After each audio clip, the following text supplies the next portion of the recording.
POCSO case నిందితుడికి చుక్కలు చూపించారు బాపట్ల జిల్లా చీరాల పోలీసులు.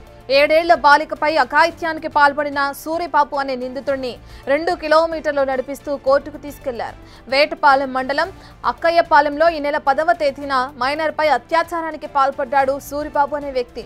ఇంటి ముందు ఆడుకుంటున్న బాలికను పాడుపడిన భవనంలోకి ఎత్తుకెళ్లి దారుణానికి ఒడిగట్టాడు. తల్లిదండ్రులు ఇచ్చిన ఫిర్యాదుతో పోక్సో కేసు నమోదు చేసి ప్రత్యేక టీంతో నిందితుడి కోసం గాలింపు చేపట్టారు చీరాల రూరల్ పోలీసులు. మధ్యాహ్నం నిందితుడు సూరిబాబును కటారిపాలెం జీడి తోటలో అరెస్టు చేశారు.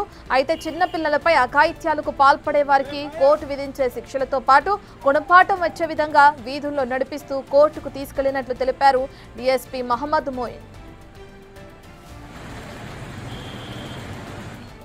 సమాజం సిగ్గుపడే ఒక నేరం జరిగింది.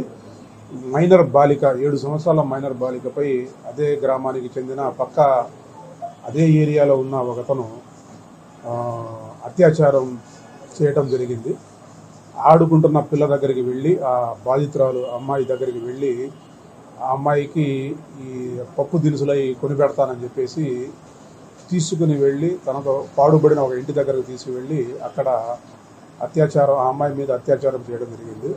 ఆ అమ్మాయి నొప్పితో బాధపడుతూ ఏడుస్తూ ఉండేటప్పటికీ ఆ అమ్మాయిని అక్కడ విడిచిపెట్టి అతను ఆ ముద్దాయి పరారు కావడానికి ప్రయత్నం చేశారు. ఈ విషయం చిన్నపిల్లలు అక్కడ ఉన్న చిన్నపిల్లలు చూసి వాళ్ళ తల్లిదండ్రులు తెలియజేయడంతో వాళ్ళు వచ్చి అతన్ని పట్టుకోవడం జరిగింది. అతన్ని పట్టుకొని అతన్ని దేహశుద్ధి చేసే క్రమంలో ఆ ముద్దాయి అక్కడి నుంచి ఆ ఏరియా నుంచి పారిపోయి కనబడకుండా వెళ్ళిపోయాడు.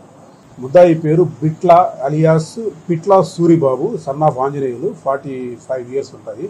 ఇతను బాగా తాగుడికి బానిస అయిపోయి ఏ పని చేయకుండా జులాయిగా తిరుగుతూ ఉంటాడు.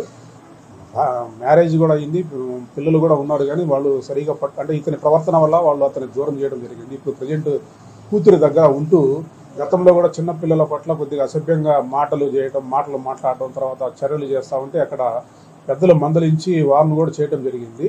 ఈ రోజు అరెస్ట్ చేసిన ముద్దాయిని మనం రిమాండ్ నిమిత్తం కోర్టులో హాజరు పెట్టి ఆ కోర్టు వారి ఉత్తర్వుల మేరకు మేము నడుచుకుంటాం.